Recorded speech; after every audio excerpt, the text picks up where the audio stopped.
Well, hey folks, it's your old pal King Waspinator. Welcome back to Total Party Skills. Be sure to hit like and subscribe. And so we begin part one of a I'm not sure how long series talking about the Rift's new West setting.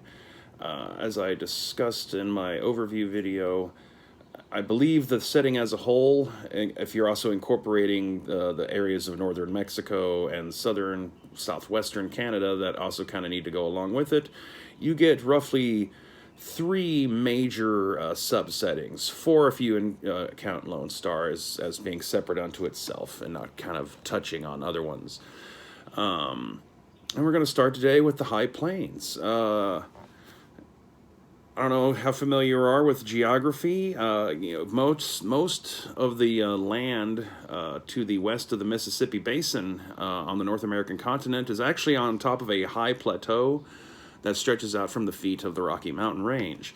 And this is the High Plains. It's actually really quite comparable to, the steppe lands and, the Eurasian continent, except instead of being aligned across, on a horizontal band, perpendicular to the, or parallel, I guess, to the equator. This, instead is a steppe that goes north to south.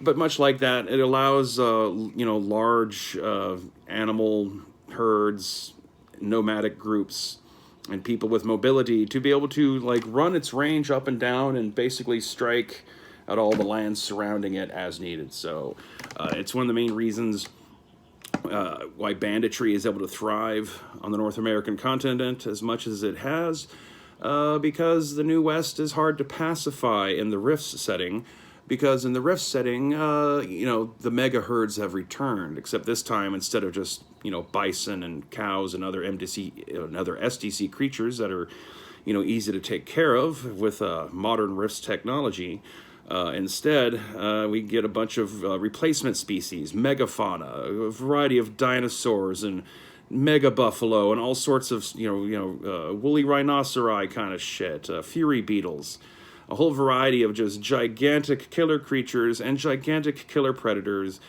and a variety of nomadic groups that have arisen to follow and hunt them. A couple of your primary, DB races that have to be kept in mind as being, signature to the region would be the Simvan, and to a lesser extent the Psy Stalkers, even though technically they're a form of mutant human.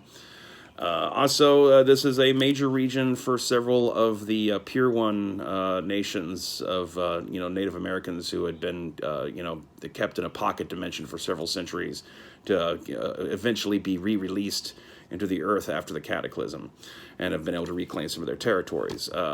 There's a total of 4 that operate within the High Plains. Of those would be the ones that operate out of Fort Comanche in Oklahoma. You have Fort Dakota and North Dakota. Casper, Wyoming is a meeting point for both Sioux and Cheyenne tribes. And the Blackfeet control a rather vast region in Montana called the Blackwall Preserve. And they are actually kind of one of the more villainous forces in that little region of themselves. The High Plains stretch all the way from the southern parts of the Yukon Territory and the Northwest Territory in Canada all the way south to the northern parts of Texas, aka Lone Star in the Rift setting.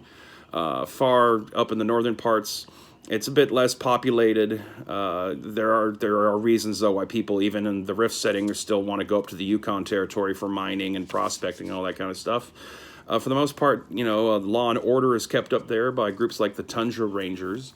And in fact, there's quite a few Ranger-esque organizations that, kind of loosely work with each other to maintain some semblance of peace and justice across the entire region.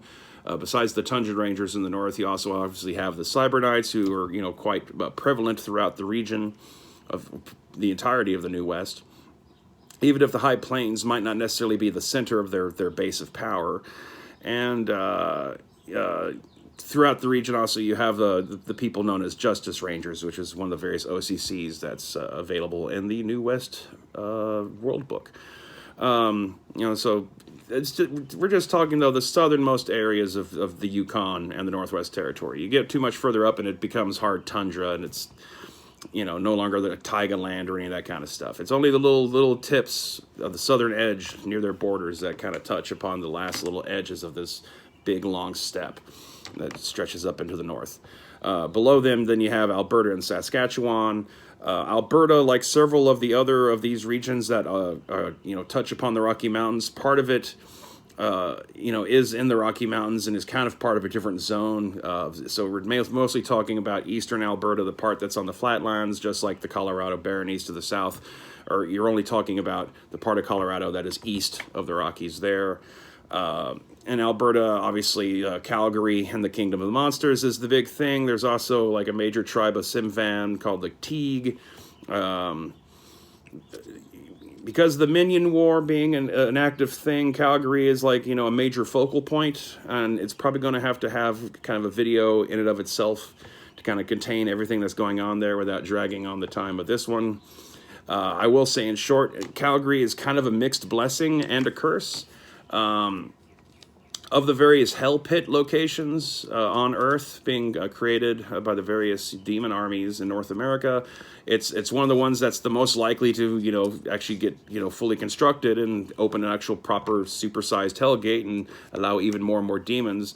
However, because it's already had been an established kingdom of monsters for quite some time, it has kind of helped in some ways to kind of contain a lot of the monstrous, intelligent factions that otherwise might have been, doing more damage and claiming more territory across the High Plains region. Instead, they've all been concentrated in Calgary under the auspice of we're all going to get along together and have our own little proper city and all that kind of stuff, if you could, of course, call it that. Like I said, Calgary is kind of one of those places that probably is going to need its own video at the end of this series, just because there's so much plot going on there.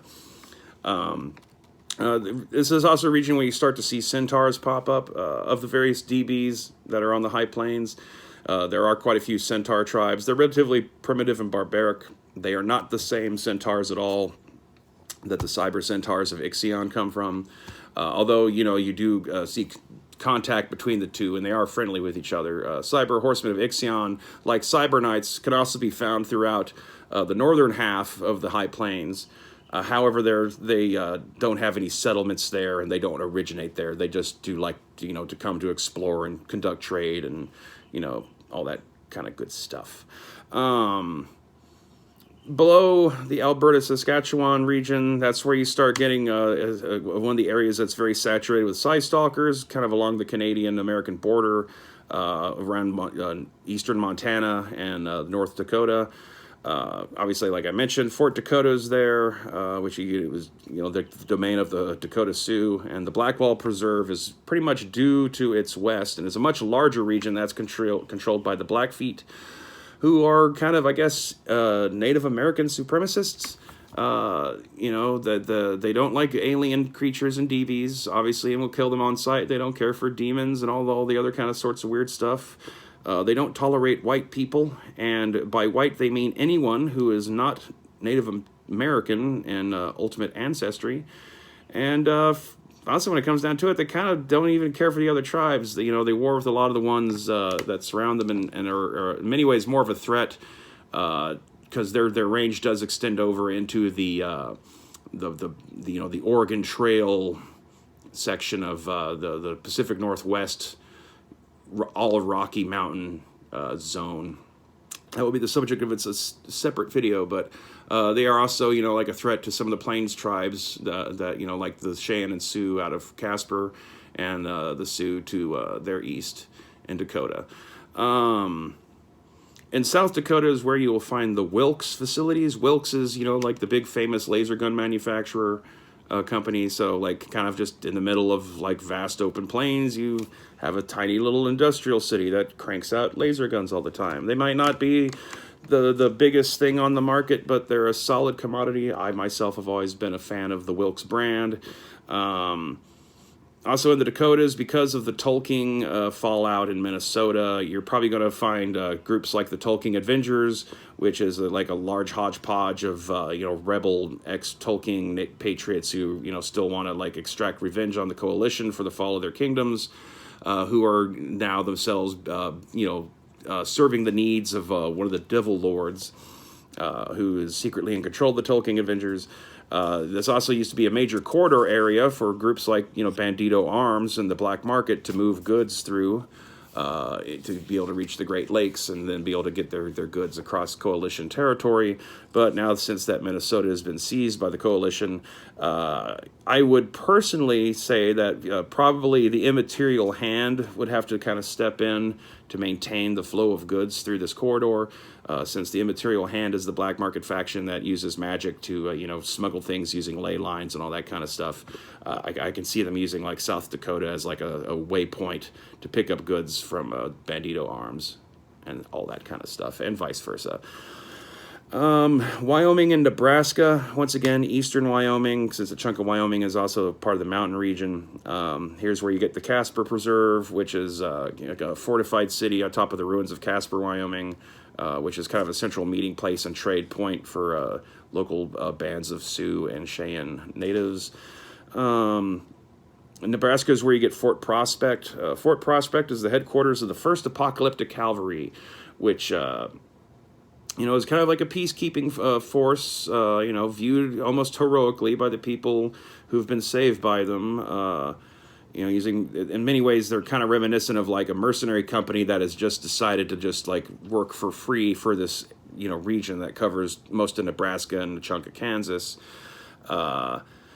They do tend to pick on DBs more. They're very human-centric, not quite to the degree that, the Coalition is, but I would suspect that as the Minion War develops and the Coalition is like putting out feelers for, free forces to join their military without having to go through all the training and use their own equipment, I could kind of see the 1st Apocalyptic Cavalry being one of those kinds of factions that could be tempted to do that and not be entirely incompatible, and that would provide the Coalition kind of a backdoor way into making the seizure of territory in Nebraska and Kansas a little bit easier, especially in terms of also helping to pen in the Comanche further south in Oklahoma.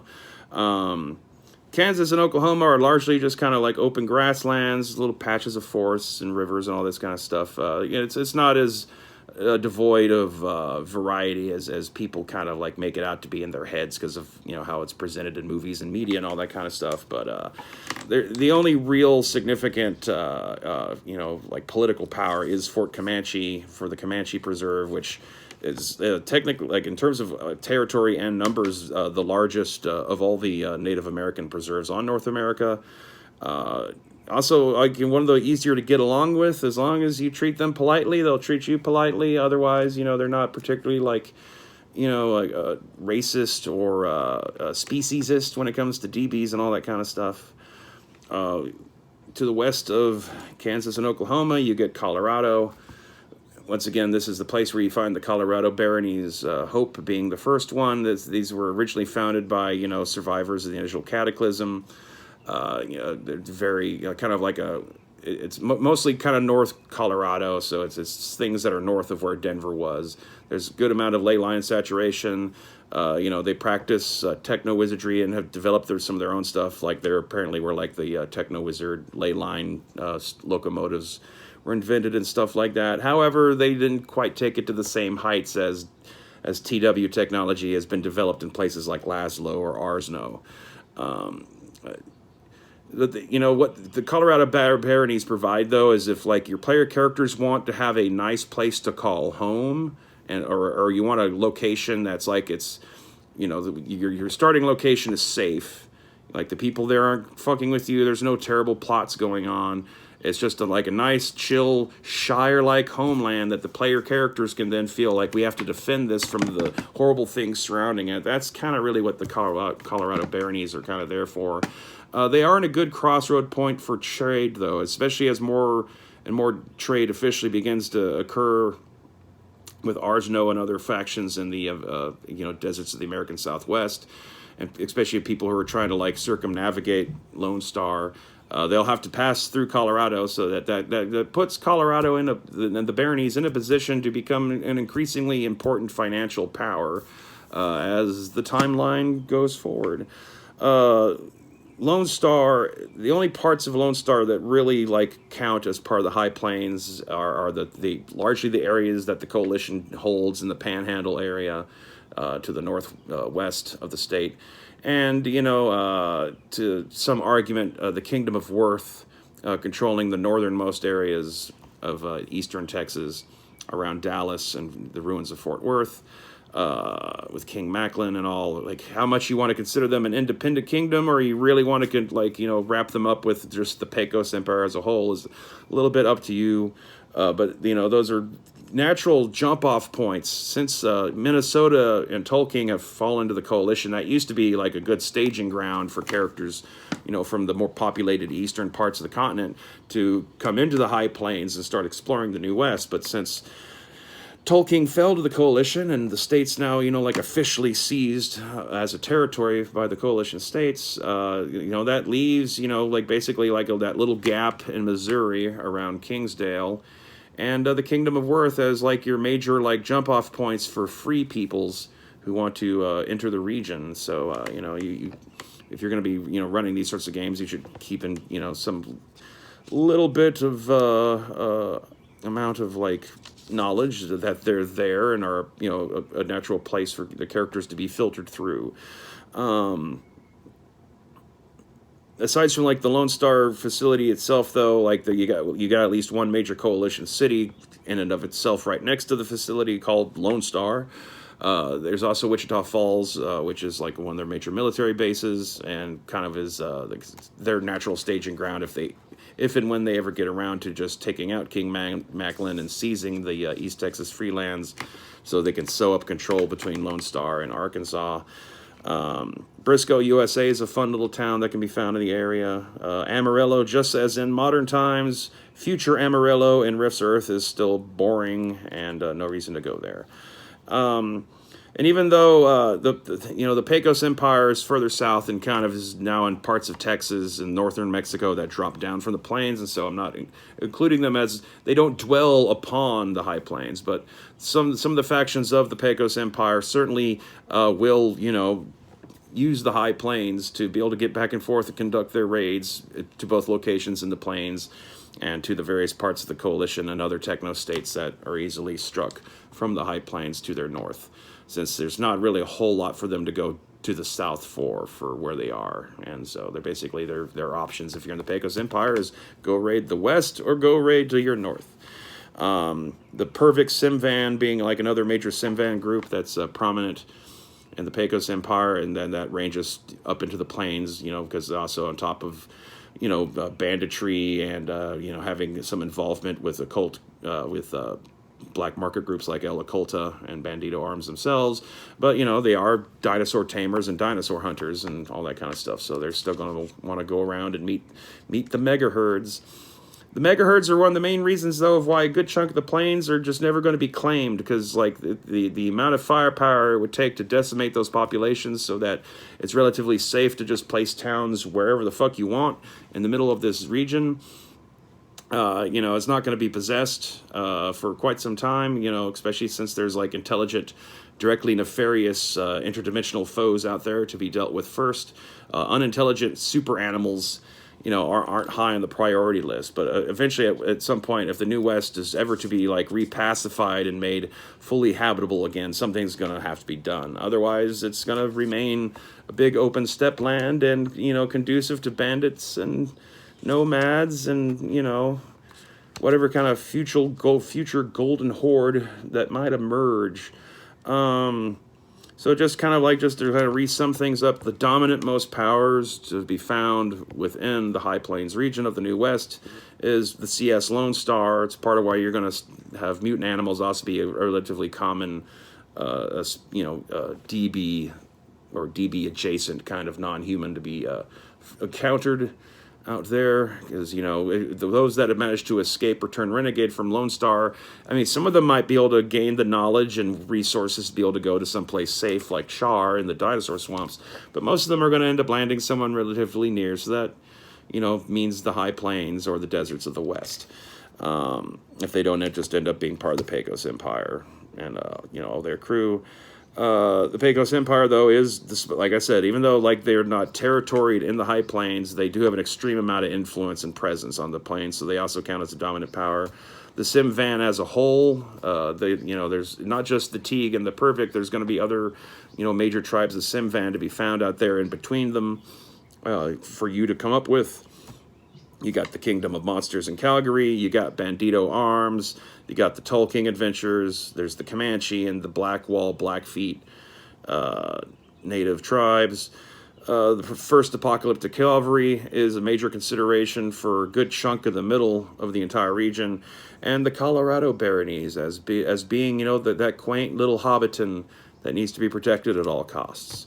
And some of the major DBs, I've mentioned a few of them, but like the topmost DBs that, you should think about when coming up with your stories and stuff for the New West set in this part of the West. Once again, Simvan, Psy Stalkers, Dog Boys, other mutant animals from Lone Star, the Centaurs, Broadkill demons have a heavy presence. You'll, of course, want to bring in Cactus People and Finoti from the New West book. Squilb are a race you can get out of the DBs of North America that are fairly, more common to the West than you find in other places, and are kind of, naturally aligned with the Justice Rangers and the Cyber Knights. And the Nunehi are going to be found in proximity to, all the various, Pure One preserves that are to be found in the region. And so I think that's about it. So I guess next time we'll head on Oregon Trail, maybe? I don't know. I'm thinking about it. It'll be a surprise. So stay tuned and stay waspinated.